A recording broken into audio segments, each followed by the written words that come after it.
こんにちは。ねね、韓国語ダメの韓国말로学校の漢字です。다음에 받아를漢字でございます。じゃあ、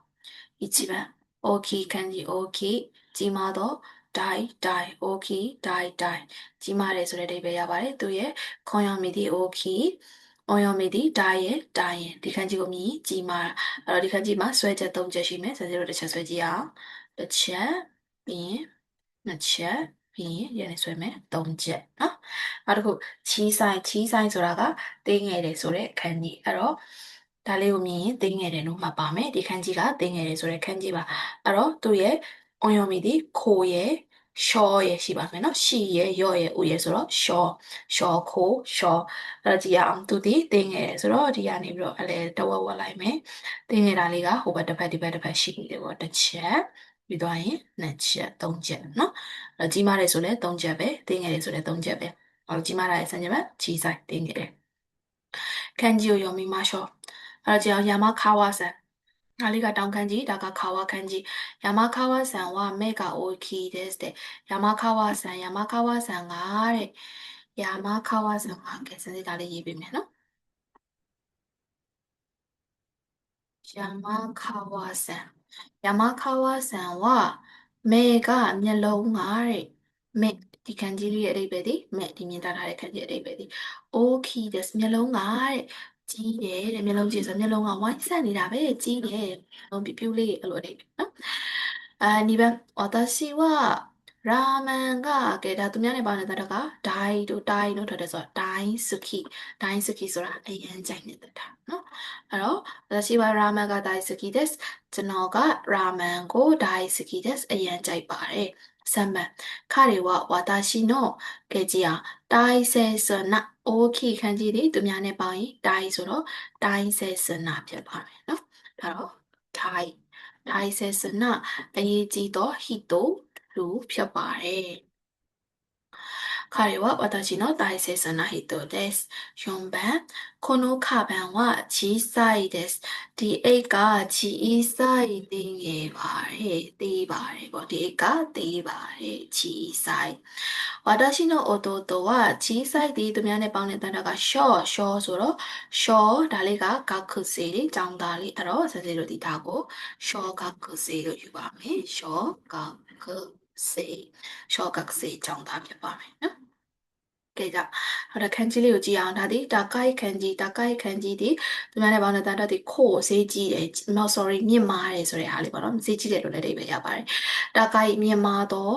သူများနဲ့ပေါင်းတဲ့အတန်အတွက်အွန်ယောမီကခိုးခွန်ယောမီကဒါကိုက်အွန်ယောမီကခိုးခတာခနာနဲ့ရေးထားတာမှန်သမျှသည်အွန်ယောမီဖြစ်ပါမယ်ကဲသူမှာဆွဲချက်10ချက်တောင်ရှိတယ်စမ်းစစ်လို့တစ်ချက်ဆွဲကြည့်မယ်နော်ဒါစစ်ဒီ mouse နဲ့ဆွဲတာဖြစ်တဲ့အတွက်ကြောင့်မလို့ဆွဲချက်လေးတွေတော့နည်းနည်းမညီမညာလေးနဲ့မလားမပါတော့ဖြစ်နိုင်တယ်ပေါ့နော်အဲ့တော့ပြန်စမ်းစစ်လိုမျိုးလိုက်ဆွဲမယ်ဆိုရင်ကြတော့ခဲတံနဲ့ဆွဲတာမလို့လက်လာလေးတော့ဆွဲပြီနော်ချက်ပြီးဒီဘက်ကနေလာမယ်နှစ်ချက်ပြီးတော့မှ3ချက်မြောက်လာမယ်3ချက်ပြီးဒီဘက်ကဟာလေးလာမယ်ဒီဟာလေးကိုစတိုက်ဒီလိုဆွဲချမယ်4ချက်ပြီး5ချက်မြောက်လာမယ်ဒီလိုပိတ်တာလေးက5ချက်6ချက်မြောက်လာမယ်6ချက်ပြီး9ချက်မြောက်ကဒီလိုပိတ်တာလေးကိုပဲစတိုက်ဆွဲချမယ်9ချက်ပြီး10ချက်ပြီးဒါလေးကိုဒီလိုပြန်ဆွဲချမယ်9ချက်ပြီးဒါလေးကိုဆွဲချမယ်10ချက်နော်နောက်တစ်ခုတုံမို့ဆိုတာကအဖော်ဆိုတဲ့အဓိပ္ပာယ်ဖြစ်ပါတယ်တုံမို့အဲ့တော့တုံမိုဒါချီတငယ်ချင်းရဲ့ဟာငယ်ချင်းရဲ့တုံမို့ဆိုတဲ့ကန်ကြီးလေးအဲ့တော့သူများနဲ့ပေါင်းတဲ့အတန်အတွက် on ရောမိသည် you ရဲ့ u ရဲ့ဆိုတော့ you တုံမို့ you ကဲဆွဲချက်၄ချက်ရှိမယ်ကြည့်ရအောင်ဒီဟာလေးရင်ဆွဲမယ်တစ်ချက်ပြီးဒီကနေဆွဲချမယ်နှစ်ချက်ပြီးဒီကနေဆွဲချမယ်သုံးချက်ပြီးဒီကနေဆွဲချမယ်လေးချက်နော်အဲ့တော့တုံမို့ you ဒါကအဖော်ဆိုတဲ့ဒီတငယ်ချင်းအဖော်ဒါကကြီးမြင်မာတော့အဲ့တော့ကြည့်အောင်ငါဒီ ishi ကြောက်ခဲ ishikawa san နော်ishikawa san ကဆဲကတကိုင်ですishikawa san ကရက်ကမြင်ပါတယ်သူဒီ ishikawa san လို့တော့ပါတယ် ishikawa san ကဆဲကတကိုင်ですတကိုင်မြင်ပါပါတယ်တကိုင်高いမြင်ပါတယ်ဒါလေးက高い2番私の妹は高い漢字သည်သူများနဲ့ပေါင်းတဲ့အတန်ထွက်သည်ခိုးသူ့ရဲ့ on မိသည်ခိုးအလေက漢字သည်လေခိုးပဲเนาะအကြောင်းအစာဦး漢字ရဲ့ခိုးစေဤကိုကိုစေရဲ့အဓိပ္ပာယ်သည်အထက်တန်းကျောင်းသားလို့အဓိပ္ပာယ်ရပါတယ်အဲ့တော့私の妹はငါရဲ့ညီမလေးကကိုကိုစေですအထက်တန်းကျောင်းသူဖြစ်ပါတယ်3番この店の料理は高いですが美味しいですဒါလေးကို高いလို့ပြောပါမယ်高いပါပြီးသားဆိုတော့0ဒီ高ပဲထောက်ပါမယ်အဲ့တော့ဒီဆိုင်ရဲတဲ့ 料理ဆိုတာကဟင်းလျာတွေက高いですがဈေးကြီးပေမဲ့美味しいですအရသာရှိပါတယ်နောက်တစ်ခုနာနီနာနီဒါချီဆိုစတဲ့ခုနပြောတယ်တိုမိုလို့ပြောခဲ့တော့တိုမိုဒါချီရပါလေဒီချင်းတိုမိုဒါချီ友達がたくさんいます。တငယ်ချင်းကအများကြီးရှိပါတယ်။5番山田さんと私は親友ですတဲ့山田さんနဲ့私が山田さんあれが山田လို့တော့ပါတယ်။私は山田さんနဲ့ငါက親友です。親友ဆိုတာကတငယ်ချင်းရင်းကြီးတွေဖြစ်ပါတယ်။တငယ်ချင်းတွေဖြစ်ကြပါတယ်။ခင်ဗျားတငယ်ချင်းတွေဖြစ်ပါတယ်။ဒီနောက်ထပ်ခန်းကြီးလေးသွားရအောင်ဒါလေးတွေဟိတိုခန်းကြီးလေးနဲ့တူတယ်နော်ဒါပေမဲ့ဟိတိုခန်းကြီးနဲ့မတူဟိတိုခန်းကြီးဒီလိုမျိုးလေးဝင်တာအဲ့လိုမျိုးလေးဝင်တာသူကကြတော့ဒီဘက်ကဟာကိုအရင်ဆွဲမှာဆိုတော့စံစီတို့အရင်ဆုံးကြည့်အောင်အရင်ဆွဲမှာမဟုတ် sorry ဆွဲတဲ့ချက်ချင်းတော့အတူတူပဲဒါပေမဲ့သူကဒီဘက်လေးကိုကင်တာပေါ့နော်အဲ့တော့တစ်ချက်ကောက်ပါတယ်နှစ်ချက်နော်အဲ့တော့ e တဲ့တို့ဝင်တယ် e တဲ့တို့ထည့်တယ်ဟာ e တို့ဝင်တယ်သူများနဲ့ပေါင်းတဲ့အတန်ထွက်နေယူဆိုတော့နေယူလို့တန်ထွက်ပါမယ်ဒါကဝင်တာအဲ့ဆိုရင်တောင်းနှလုံးစင်ထားတယ်ဒီအပေါ်တစ်ပိုင်းလေးကိုမျက်လုံးနဲ့ဖြတ်ပြီးမြင်ကြည့်မယ်ဆိုဒါတောင်းကိုနှလုံးစင်ထားတာမြင်လိုက်ရင်ယာမအဲ့ဒါကိုနှလုံးဆက်မြင်လိုက်တော့ဒဲတို့ထွက်တယ်ဆိုတဲ့ဟာဖြစ်သွားတယ်ထွက်တယ်ဒါကဝင်တယ်ဒါကထွက်တယ်ဒါဆိုတာကထုတ်တယ်ထပ်တယ်ပြစ်တယ်အမိုက်ပြစ်တယ်ဆိုရင်လည်းဒါစုအင်္စာတွေထပ်တယ်ဒါစု report ထပ်တယ်ဒါစုပစ္စည်းတွေထုတ်တယ်ဒါစုဟာလို့ဒါကကြတော့ on your me နှစ်ခုရှိမယ်ရှုစရဲ့ရှီယူဆိုတော့ရှုစပြီးရင်ဒါလေးကချီးဆိုင်စလေးဖြစ်တဲ့အတွက်ကြောင့်လို့ရှုစဲခီလို့ပါလို့လေတဲ့ရောက်တယ်လို့ပါလို့အဲ့ဒီကရှုဖြစ်ပါတယ်စနေဒါလေးဆွဲပြပါမယ်ဆွဲကြ၅ချက်ရှိမယ်သူဒီအလဲကမြင်ချောင်းကိုအရင်ဆွဲချရတာပါနော်အဲ့တော့ကြည့်အောင်တစ်ချက်နှစ်ချက်သုံးချက်လေးချက်ငါးချက်နော်အဲ့တော့တေတုဒါစုရှုစရှုကြည့်အောင်နော့ကိုရှိတဲ့ခါဟိုက်တဲ့ခရာဆိုင်တယ်ဒါလေးကဟာအစ်တဲ့လို့ထွက်ပါမယ်ဟာအစ်တဲ့